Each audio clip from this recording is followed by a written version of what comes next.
Oh, hey, welcome. Pull up a seat, pour yourself a drink, get comfy. I'm your host, Mad Ricochet, and this is just my opinion. In the early days of 3D gaming, a good collectathon was all the rage. These games were basically everywhere. It was basically like throw a rock in any direction and you were liable to hit somebody playing one of these games. Hey man, what the heck? Oh, sorry dude, I'm just trying to make a point. And that point is that these types of games were huge. Right up there with RPGs and first-person shooters. Odds are, if you were a gamer in the late 90s, early 2000s, then you probably played at least one of these games. And even if you never have, I think it's fair to assume that you probably at least know what they are. There was no shortage of these kind of games. Not all of them were good, but I have fond memories of playing most of them. And then they just kind of stopped, aside from the odd Mario game here and there. They just became less and less frequent until it felt like I hadn't seen a new one in forever. Yeah, I know, I'll get to you in a minute. So imagine my excitement when I found out that the team behind a few of my personal favorite collectathons got the band back together and was making a spiritual successor. It was like my childhood was getting a revival. The only thing that could have made it better is if you told me Blink-182 was reunited. Oh no. Well, that one disappointment aside, I was still getting the kind of game I wanted so badly. And then the icing on the cake. Not only is the spiritual successor to Rareware style collectathons getting made, but someone is also making a game inspired by the GameCube era of this genre. Holy crap! Too bad they weren't very good. My disappointment was palpable. And, I know I wasn't the only one. But it got me thinking long and hard about the nature of the genre and why the old games were so good, but these new ones felt so, not good. There was the obvious issues.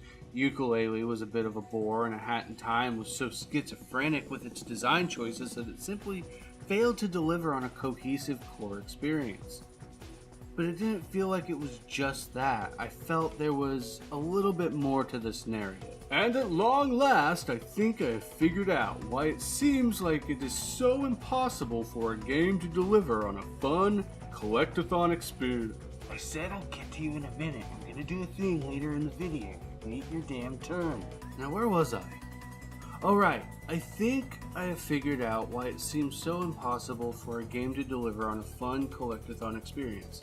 And the answer is twofold. Part 1 is the audience and the market. Part 2 is the people behind these games. And here's a drawing of a duck. Adorable. So it's like this. When these games started emerging, most of us who lived through that area were kids. And game developers probably knew that. Gaming wasn't a mainstream hobby yet, and while sure, adults played video games too, the target demographic was a younger audience. An audience who did not have incomes. A lot of us will only get like 1 or 2 games a year, Christmases and birthdays. So the games that we got had to last. A game developer could do this one of 3 ways, making the game super difficult and challenging, infinitely replayable, or by simply padding out the playtime. Collectathons made use of the last one. And maybe the last 2 if the game was really good. By making the game's progress centered around collecting a bunch of stuff, the game developers were able to stretch the playtime much further. You have your main collectible, the interchangeable MacGuffin required to make progress. Stars, shines, jiggies, golden bananas, eggs, more eggs, monkeys, various gems, whatever this furry thing is. What even is this supposed to be? Get out of here. Gross. A minimal amount of these items were required in order to progress to the end of the game, and that minimum amount could generally be obtained with moderate ease and just a bit of skill. Then you have your second collectible, coins, crates, music notes, regular bananas, blah blah blah. Collecting all of them could net you another of the main collectible or act as a currency for a variety of purposes. These were sometimes more or less important depending on the game. Yeah, okay, I get it. I'll cut to the chase. Basically, getting to the end of the game and beating the boss just took time and skill. And that is the key word, time. Because these games weren't just about getting to that last boss fight. Sure, you could get the bare minimum amount, beat the boss, save the day, retire a hero. Absolutely nothing stopping you from doing just enough to get the credits to roll. But that wasn't the end of it, because afterwards the game would be like, "Oh, I see you beat the boss and stuff. That's cool. I guess you're done playing. I mean, it says here you only got 48% of those collectibles, but yeah, that's cool. Enjoy your victory, I guess." You'll always have that percentage screen showing you exactly how much of the game you actually finished, taunting you, mocking you, reminding that you didn't try hard enough. This added to the longevity of the game, especially since many of those extra collectibles could be pretty damn difficult to get. It increased playability from weeks to potentially months, meaning that you, as the player, got more bang for your buck. Nowadays, though, gaming is more mainstream and video games tend to feel more accessible, at least from where I'm sitting. When I was a kid, it felt amazing to realize that I had more than 5 games in my library for a single console. Between the popularization and acceptance of gaming as a legitimate hobby and the fact that buying a game is now as simple as clicking OK, there really doesn't seem to be any actual need for padded gameplay anymore. I mean, heck, it feels like sometimes there are too many games to play and not enough time to play them. So on one side of the coin, we really don't exist in a time when we really need these kinds of games to exist. There is no real reason to lock progress behind a bunch of collectibles anymore, other than to maybe satisfy the occasional completionist. And even then, you can put collectibles in games without making it an obligation. The bigger issue, though, is design. As much as I think the current audience has a bit to do with it, the numbers don't lie. 75% of the people who bought and played the Crash Bandicoot remakes were players who were new to the franchise. Mario Odyssey outsold Mario 64. Not by much, but it provides what I would consider pretty reasonable evidence that plenty of people still want to play these games.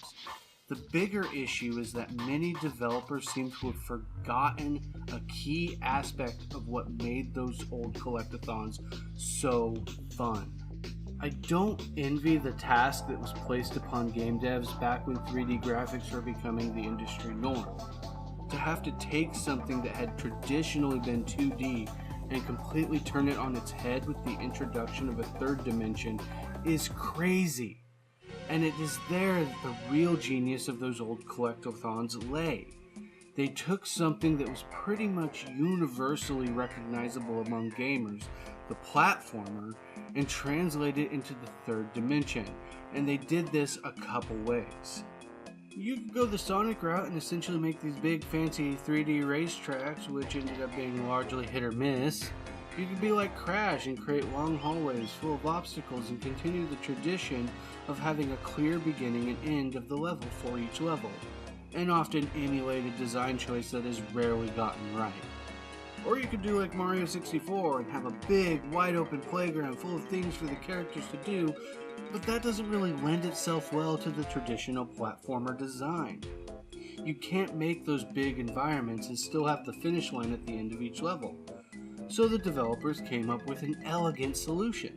What if, we just filled the level with challenges and, reward the player for the completion of those challenges with an item? Hey, yeah, and okay, so they have to get a certain amount to be able to unlock the other levels. Brilliant!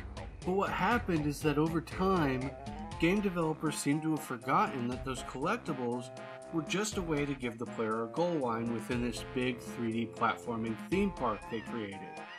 And eventually the collectible became more important than the platform. As much as I love the game, Donkey Kong 64 is a great example of this cart before horse situation. It was a fun platformer, sure, but between the golden bananas, regular bananas, coins to buy skills, coins to unlock doors, boss keys, and blueprints, it got to be too much. Ukulele failed because it was boring. A Hat in Time was a miss for a lot of people because it tried to be too many things.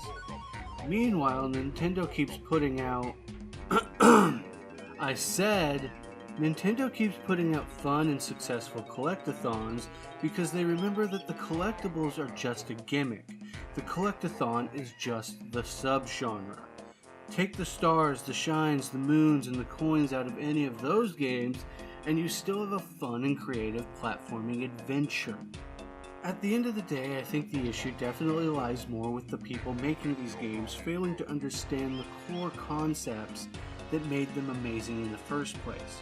But I also can't shake this feeling that part of why the core concept has been forgotten in the first place is because the drastic changes that the gaming audience en masse has undergone.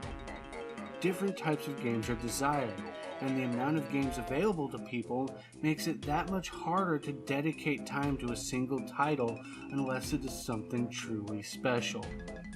But hey, that's just my opinion.